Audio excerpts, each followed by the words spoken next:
one thing too I address a lot, like in the initial stages and ongoing, is core stability. And that's just core strength in all different motions. So like anti-rotation, anti-side bending, rotation, anti-flexion, flexion, extension, anti-extension, and just hitting all of those, because you'll see it too. There's a lot of energy that's dissipated when they're running and they're tired.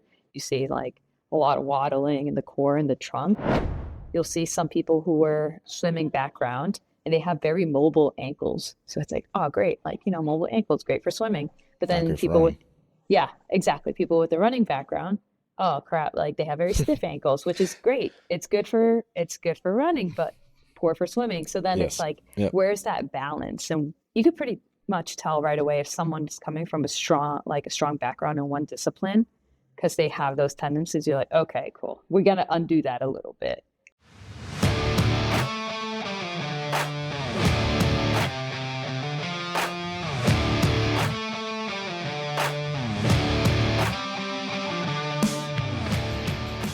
The Fitness Movement is brought to you by Zor Fitness. We offer coaching and individualized program design, as well as educational content for coaches and athletes.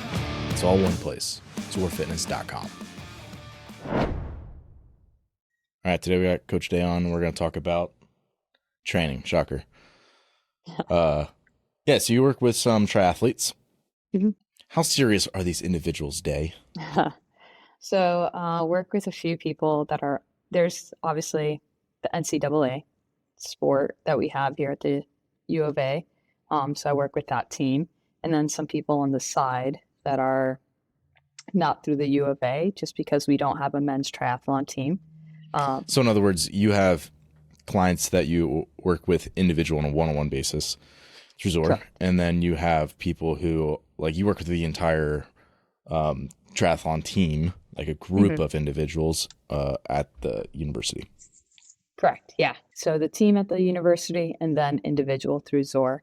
And the coaches we have here, they have a lot of professional athletes on their roster that they work with on the side. And so just working with them all the time, they kind of funnel them to me to work with. So in other words, sorry, I'm just trying to translate and make sure everybody understands. It's like, with you being at the university, the coach who coaches that team also has individuals that they coach for triathlon on the side, who are professional athletes who go to them. Correct. And they need someone to do their strength conditioning. Yes. And then Day comes in. Did I get all that right? Yes, that is perfect. All right, keep going. Yeah, I work with a few of these guys and hopefully grow my roster in that sport.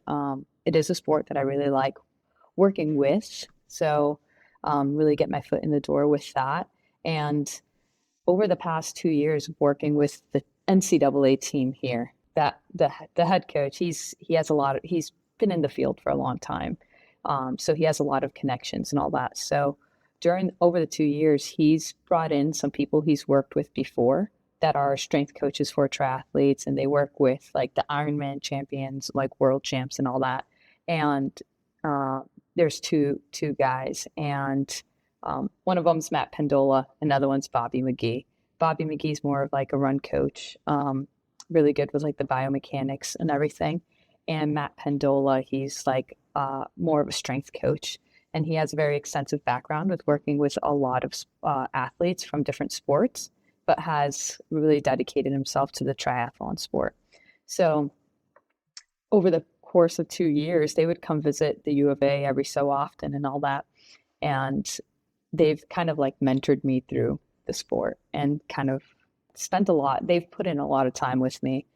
Everything from like the biomechanics side of it to like the sport needs, how they program for elite level triathletes to, maybe mid-level professionals, and just kind of teaching me through all of that. So I've been really fortunate to have that. Rich hobbyists and professionals. Yes. Yep. Everything ranging from that. And so like, I know Bobby McGee came here a few weeks ago, and, I caught up with him and learned more from him. And then Matt Pendola, probably like 6 months ago, or maybe a little bit more, he came to visit, but he's always stayed in contact with me. And so, yeah, it's interesting and kind of learn a lot about the sport and just like pick up from from their knowledge. So Yeah, that's cool.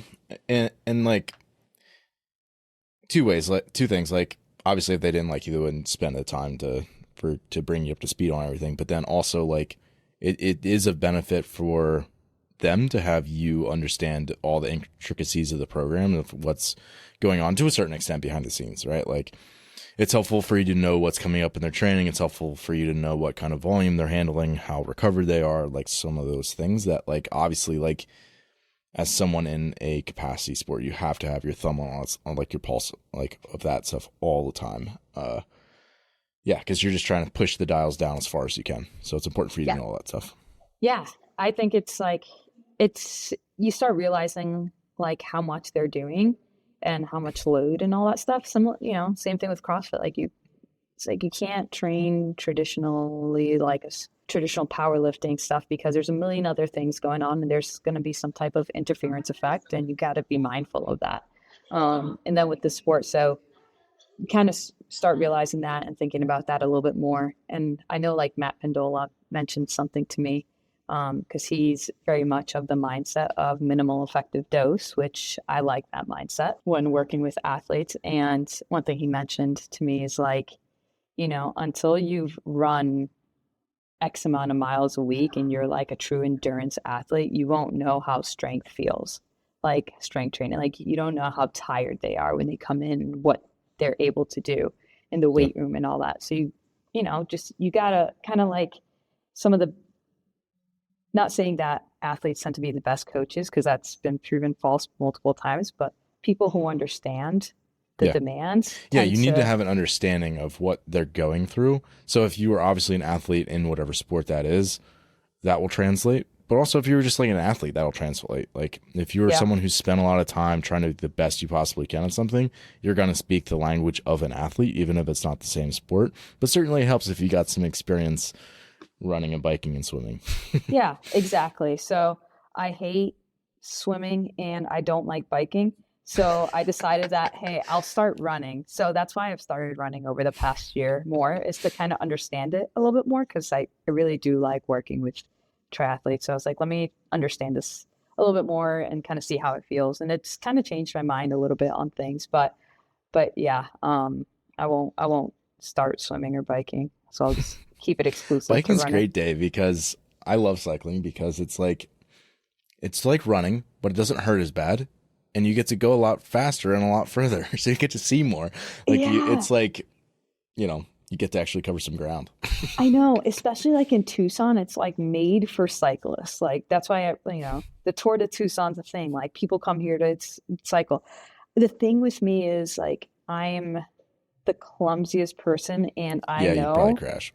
I'm going to crash and I know I'm going to injure myself so bad. Like it's not going to be a minor thing. So I'm like, I just won't do it. Let's see here. I always forget which elbow, which is a good sign. It healed up nicely. But that's Is it that's one? from like a 50 plus mile an hour road bike crash. No, that's just scary. Were you I mean, out? I was pretty dumb. I was going obviously, 50 plus miles an hour and then didn't make a turn. Ooh. Going down a hill and found my way into a ditch. So oh God. Yeah, I got to get it cleaned out surgically. So yeah, here we are. I know. It's kind of like you don't realize it. At least I didn't realize it when they're like, "Oh, triathlon." Like, yeah, cool. And then seeing the race like in person, it's like, "Oh, this is like super dangerous." I'm like, "Oh my God, they're going really fast. Oh God, that turn is super sharp." Like all this stuff. Well, and depending on what level you're at, drafting may or may not be allowed. Which is a whole new game. If you start drafting, all of a sudden everything you've done is just so much sketchier because now you're actually like you're not just time trialing, you're racing now. Yeah. So their drafting is legal in the NCAA. So that also adds an element of strategy and planning and being tactical. Yeah. And we have one girl who's like an amazing cyclist, and like they had this plan to like keep her in the front in the nationals race, and she was like leading the pack the whole time, and she's just so fast. And because of that, like the other girls were able to like go right behind her and just kind of like draft through that. So it's kind of cool to see. But then like the swimming too, like they get out of there and they've like mentioned to me like they get kicked in the head, like they have bruises all over, Yeah, their same deal back there. is all Yeah. scratched. And I'm like, freaking wild, man. It's ruthless out there. It's a contact sport. Yeah. Yeah. Uh, yeah. So probably a little off topic, but Yeah. it's yeah, it's obviously good for you to have that baseline understanding. How much are you in contact with the individual's sports specific coach, like their actual triathlon coach, for communicating just where they're at with the program, their readiness, things like that? Yeah. I'm fortunate that we work at the same institution. So I walk outside this building, her office is across the sidewalk. So very easy to communicate with her. And it's more of like a weekly conversations of everything. She'll send me, Yep. because they use Training Peaks. So she sends me like their week of training on there. So I see what days they have dedicated to strength training. And then also, she gives me like all the dates of their races, priorities, all that stuff. So I have all that information and I could work around that. Um, and I usually have a group chat with the athlete, their triathlon coach, and myself so Yeah. that we can all keep in contact that way. Yeah. That's I'm sure not everyone operates that way. Like I'm sure, for example, I'm sure there's a lot of triathlon coaches who just do everything, right? And they write Yeah. the joint health accessories, core work, all the odds and ends and everything, right? And it's more so like like the more hands that you can have in the pot, as long as you're communicating effectively, it's only helpful for the athlete, though, I feel like, where it's like you can have a different perspective on, and obviously like you're the expert in the strength conditioning to support the triathlete. Whereas the person who's their triathlon coach, that allows them to hone in on and focus more on just like what sport needs they actually have. And they can like put all their time and investment into that, and like also just communicating with the athlete. So I feel like there's multiple benefits to it, but obviously for them it's like having someone, and it's no different for any other athlete in any other sport. Like you're going to have a PT or a massage therapist or other people that are coming in and involving themselves in the trying to invest in that athlete and get them to the highest ability they can. So for me it's like, correct me if I'm wrong, but I feel like it's like you're one more angle for them to attack the performance goals with.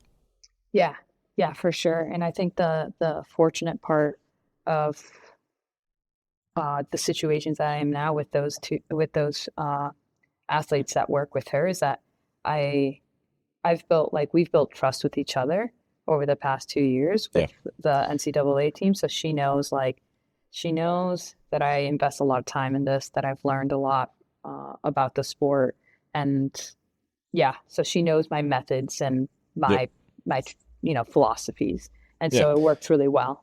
Yeah, I think maybe for me it's like having someone like Alicia here at the gym who's a doctor of physical therapy, and she does CrossFit, and obviously the people here mainly do CrossFit. It's like to have someone that it's like I don't have to have someone just to send them to, that it's like I know she's going to do a good job and it's her profession, that's like what she does.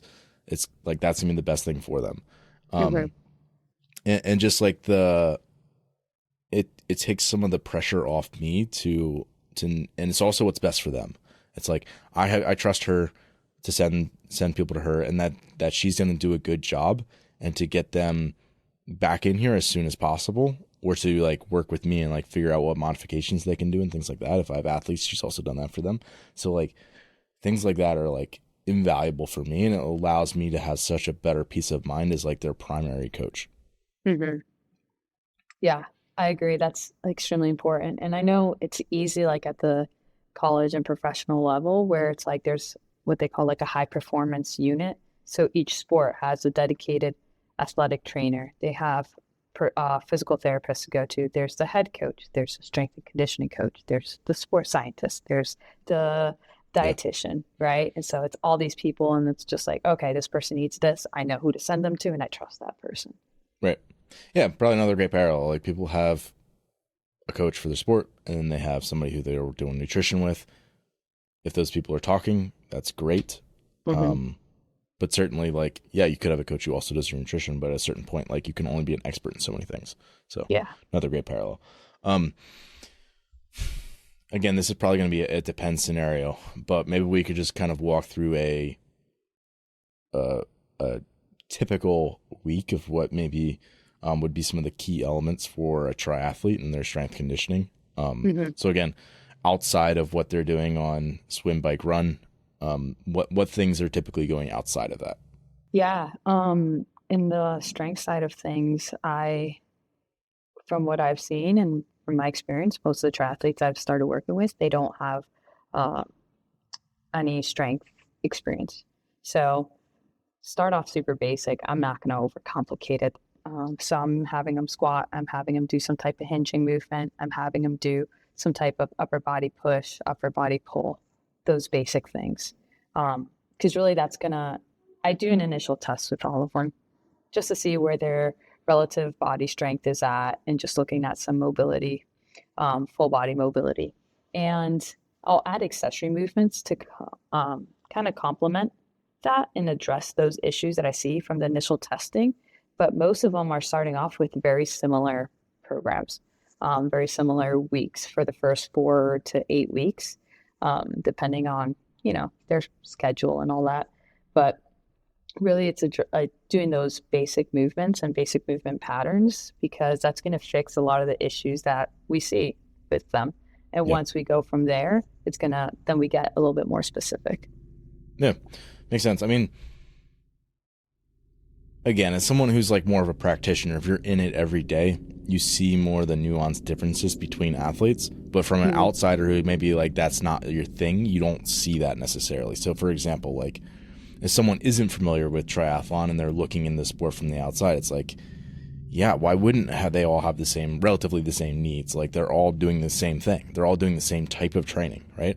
And Yeah. someone inside of it might be like, no, like they're doing different things. Like this person needs more volume here or less volume in this movement, or they need more time for practicing transitions because they deal with certain things or whatever, right? But like, again, if you just zoom out, most people, you're doing swimming and biking, you're running, you're going to have the same compensations. It's the same type of athlete who selects to do that sport. It's generally going to have similar demands, and especially if they aren't someone who's been on a structured strength conditioning program before to support their sport, that they're all going to, again, they might have a slightly different baseline, but they're all going to have relatively similar needs. Yeah.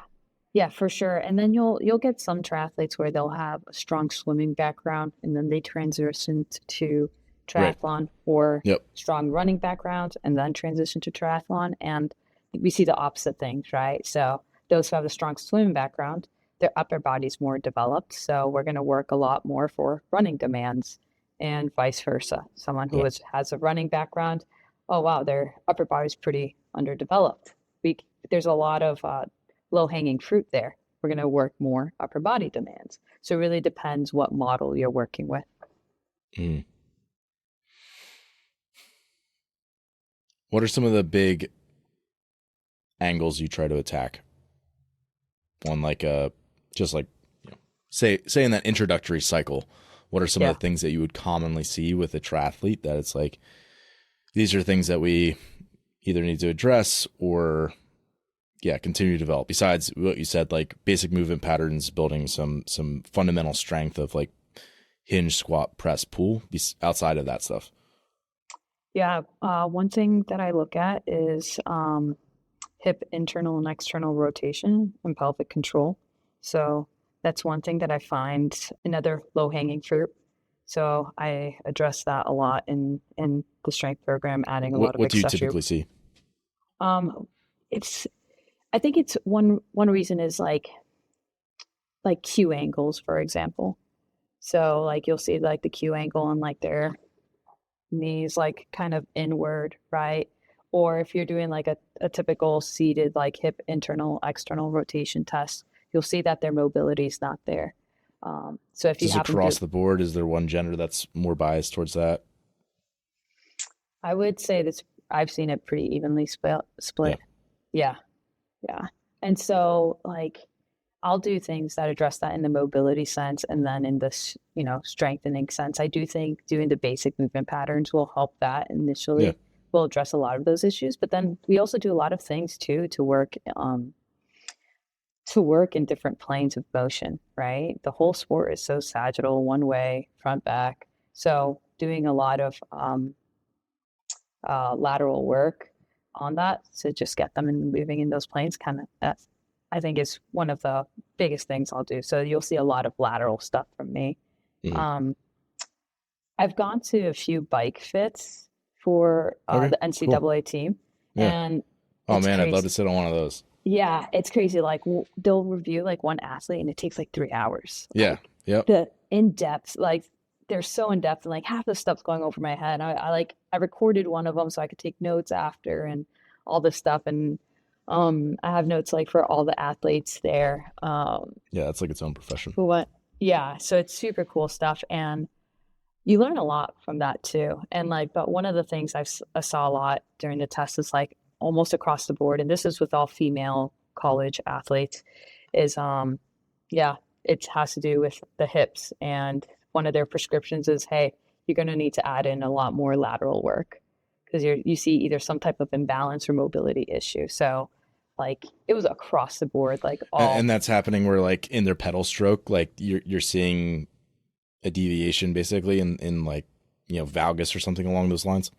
Yeah, exactly. Their knees are trailing, and one of them is way stronger. Like one side's way stronger than the Mm. other. You see a hip drop when they're standing. Yeah.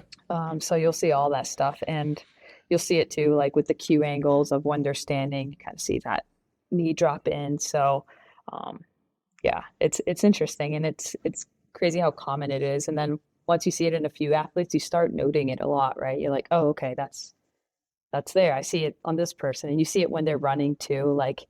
their leg as they're running, like it's going inward as they're kicking Yeah. back. And yeah. Yeah. One thing too I address a lot, like in the initial stages and ongoing, is core stability. And that's just core strength, right? And all different motions. So like anti-rotation, side bending, rotation, anti-flexion, flexion, extension, anti-extension, and just hitting all of those. So like they're hitting all that because you'll see it too. There's a lot of energy that's dissipated when they're running and they're tired. You see like a lot of waddling in the core and the trunk, so a little bit more trunk stability. And there's a lot of core that they can work out that will help with that. So right Yeah. now I'm going through like this rotational phase with the college team, and we're doing just a lot of rotation right now. But I go through phases of what type of core. Hmm. You mentioned the internal external rotation of the hips. Mm-hmm. Is there anything is there like a common like tendency of like the pelvis at all? Like anterior pelvic tilt, for example? Yeah. There is, and there's like, I know swimmers, what I've noticed is there's more of interior pelvic tilt. And so those who come from a swimming background tend to have that. And that's just something I've noticed, at least with the teams here, with the athletes that roll in here. So you'll see a lot of squatting with like in this position, hyperextended, right? Yeah. And so I do see that a lot. Posterior pelvic tilt, I don't see as much. Yeah. Yeah. Yeah. Man, the thing with the biking is that like you spend so much time on the bike, and Mm-hmm. it's not like you're not in a neutral position. Like if you're running, you get through, flexion and extension. So it's like your hips are moving through a really big range of motion. So it has the tendency, even though it like beats you up more when you're running because you're pounding the ground, it has the tendency to maybe have less mobility restrictions than if you just sit on a bike for so long. Like, Mm-hmm. I've been on the bike for 6 hours. You get off and you're stuck in that position. Like you Yeah. feel like you can't move. Whereas like running, you just want to go take a nap. So like I would imagine there's also probably some maybe just issues with being kind of stuck in flexion as a whole because people spend so much time on a bike? Maybe I'm wrong. Yeah. So one thing Matt Condola always talks about is that each discipline interferes with each other. And one is like the requirements you need, like for swimming, are so different than biking, and they're very different than running. So, like, one thing is you're on the bike and you need to be in a certain position, and then immediately you kind of have to switch your body, like you were saying, like you're Yeah. stuck in this position, but now you have to switch your body to have your hips extended to run. And yeah, and it's interesting. And so that's where things get kind of tricky because, like, you'll see some people who were, again, swimming background and they have very mobile ankles. So it's like, oh, great. Like, mobile ankles, great for swimming. But Not then great for people with, running. yeah, exactly. People with the running background, oh, crap. Like they have very stiff ankles, which is great. It's good for running, but poor for swimming. So then it's Yes. like, Yep. where's that balance? And like, it's interesting. Yeah. And you see, you could pretty much tell right away if someone's coming from a strong background in one discipline because they have those tendencies. You're like, okay, cool. We're gonna undo that a little bit. Yeah. Yeah. But that's as you doing all the strength conditioning. It's like you've seen the people come from those backgrounds, and typically this is what you're gonna need, and you can kind of go into a different direction of like some of the correctional type exercises that you give them. Yeah. Yeah. So I think that's where once I go through like an initial phase of like, hey, you're doing these general movements, let's just generally get stronger. It's going to address a lot of things. We start getting very specific based on, backgrounds and what restrictions they have and what standards they need to meet to be on to help their performance in the sport and be on the upper end. Yeah. I'm sure that also changes based on time of year. So, for example, athletes coming off, let's just use a collegiate athlete. They're coming off their competitive season. They're probably going to get some time at least, I don't want to say away from the sport, but potentially entirely away, or at least, their training looking significantly different than it did before in terms of total volume and intensity. So that obviously will give them more resources towards something like strength conditioning and closing some of those gaps. So Yeah. maybe take us through like what potential kind of curve throughout a competitive season might there be? Maybe start with like off season, and then as you're working towards the season, how might that change? Yeah. So, do you want me to talk about like in the college sense? Yeah, sure, go for it. Or It's whatever you think. okay. So, um, we'll stick with like the college look of it. Let's just use that because I think that could then people could translate that to their competitive season, or if Yeah. they have like a certain event that's really important to them or something like that that will anchor them. Whereas like most people can conceptualize like a sports season, so it's an easy way to think about someone's competitive year. Yeah. So, in the summer, athletes are training on their own. Most of them are not on campus, they're back home. Luckily, with triathlon, they're very good at working on their own. So Yeah. it's not a team, it's a team sport, but it's not It's not like like strength conditioning for the, yeah, I'm not going to pick football, on any soccer. teams, but Yeah, yeah, yeah. You other know, teams are not as good as triathletes and just being lonely and doing the thing. yeah, exactly. So they're really good at working on their own. So like I program everything for them and most of them adhere to it pretty consistently. So it's nice. During that time, we're putting in volume um, in the weight room. We're building general strength because right when they come back to school and the season starts, they have their first race within like 2 weeks. Oh wow. So yeah, so it's like they come back and I'm like, all right, like luckily you guys have been pretty adhere to the plan for pretty consistently throughout the summer. We're actually gonna like taper a bit and go right into the race. So it's like I Yeah. don't have much time to work with them and it's mostly like a taper. How often And do they compete? Do you know um how many times they compete in the it was season? like 4 to 5 races Okay. in the fall, yeah. And Yeah. then the spring, it's not NCAA, but they'll do races for a lot of them are pro triathletes. Yeah. So they'll be doing or they represent their country or something like that. So they're doing like these nationals and world championships and all these things. So in summer too, they're competing. Um, So yeah, so summer I use it, I call like base building. Like we're gonna put some volume in. We're doing a lot of base building, general movements. And at this point I knew a lot of the athletes and their where they were at since I've been working with them for a bit. So I was able to program everything based on their needs. Yeah. And likely base building in this context is, correct me if I'm wrong, but it might be like the most intensive time from a strength conditioning perspective. Yeah. Yep. So it is like the highest volume of strength and conditioning and all that. So, because I know in season I'm going to have to throttle it back, especially since they'll have races here and there. And, there's a lot of intensity here as well in their own, sport practice.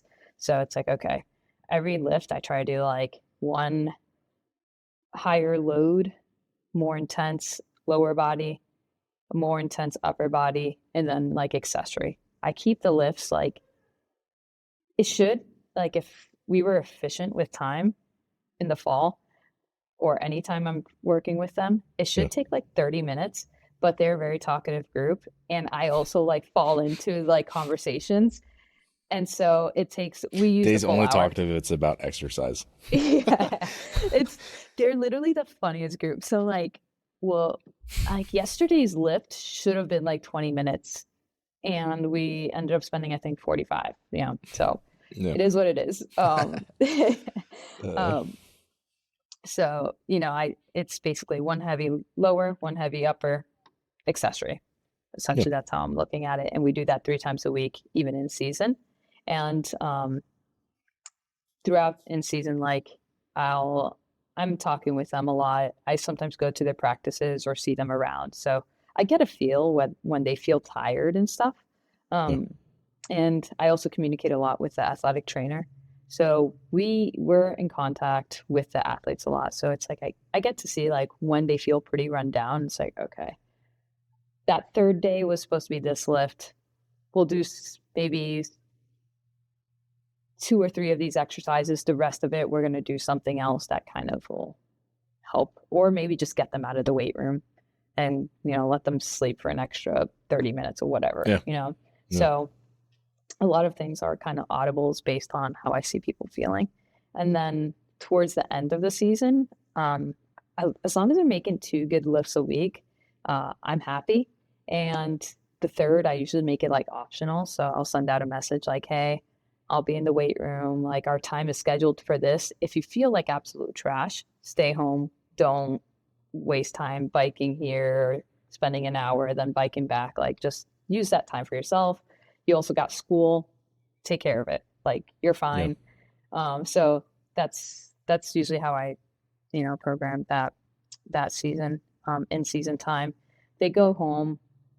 They're supposed to recover. They end up doing more than they should probably because like they'll go on like a 5-6 hour hike and then they'll be like, oh, there's no plan for today. So I'm going to go for a 10-mile run. Like, so I do program for them, like even during that off time.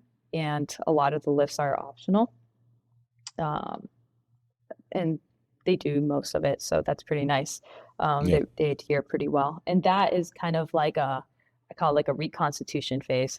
Like, okay, you just had a lot of competitions coming up. You've been working a ton.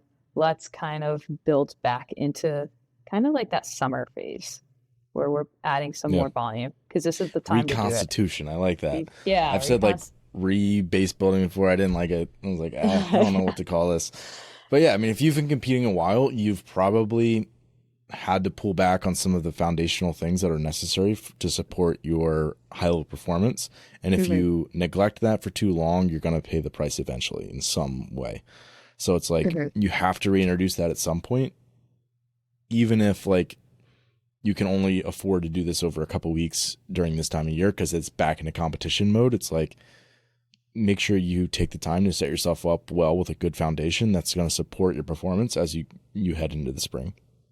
Yeah, exactly. Right. So we're doing a lot of those things. And this is where we're doing a lot of those small exercises as well to address the things that we're seeing, whether it's like, shoulder mobility, all this stuff, thoracic rotation, core, blah, blah, blah. And then they come back, let's say they have that little off season. That's also winter break. They come back in the spring. And naturally in the spring, they have some races and it's mostly individual race. All of them are individual races. It's not like as a team. Naturally, I want to be like, oh, this is kind of like off season. So I'm going to go pretty hard. But they're going so hard now and it's like very volume heavy right now. And they're triathlon specific training. Like they're running a lot. They're biking, swimming a ton. So I actually kind of throttle it back in terms of like how heavy they're going and the intensity and load and focus more on, again, just like working in different, I'm right now, like my focus is working in different planes, core strengths. And right now I have like a focus on like ankle stiffness and all that. So like ankles and calves and all that. So those are like my focuses right now. And like the strength sessions are not super exhausting. They're not super intensive, but we're addressing everything we need to address. And I know they're tired. So it's kind of like I have to balance that and kind of keep my eye out on that load management. Yeah. Yeah. It's just so easy as a strength and conditioning coach to fall in the trap of like giving them more or whatever. Wanting to progress things in a linear manner like people are trained to do. When it's like, you're just there to make sure that the wheels don't come off. Yeah. Because they're pushing it hard other places. Yeah. So, yeah. And my boss, like he's been a strength and conditioning coach forever and all that. And that's like one thing he always says. He's like, sometimes you just got to get out of the way. Like there's a million things you're going to want to do as a strength coach. Like load them up, do this. Oh, I took a course on this and now I want to try this training methodology. And it's like, just get out of the way, man. Like, there are going to be sometimes you have this perfect plan and you just got to scrap it. Because like, the other day on Monday, Martin Luther King Day, they had the whole day off. So it's like a full training day. I think it was like 6 hours or something like that. They rode up there's a mountain here called Mount Lemon. They rode up that mountain and back down. And I think that's like a 4-hour thing. They swam in the morning. They swam and ran in the morning. It was like a full training day, like intensive training day. I think they called it like a mini camp. And so it's like, originally I didn't know this was happening and my plan was for this. And then after I'm just like, you know what? We're probably going to need to do only 2 sets of everything today. What? Too bad. 1RM block pull. Yeah. We're doing heavy deadlifts today. Good luck. Yeah. Yeah. So it's like, okay, they're probably going to be tired on Wednesday. So, throttle it back a bit. And sure as shit, they were a bit tired. So, yeah. Shocker. Yeah. Yeah. No, I mean, I think, you just have a mature perspective on the whole thing, which is, why I'm sure the triathlon coaches are going to you. If people are interested in working with you, where can they go? Yeah, they could reach out to us on zorfitness.com. Reach out to today on Instagram. Yeah. Daynara Muñoz, I think. Yes. And then, go to email. You can email her, day@zorfitness.com or zorfitness.com/coach. And Day's pretty face will be right on that screen and you can, click it. Set up a discovery call with her. So, yeah. And sweet. Thanks for doing this. Yeah, for sure. Thank you. Thanks for listening today. If you're someone who just started listening to the show, I would encourage you to subscribe so you can stay up to date. If you're someone who's been listening for a while, I would encourage you to rate and review the show. And lastly, the best thing that you can do to support our work is also the best thing that you can do for your performance. And that is by hiring one of our coaches. Until next time, stay the course.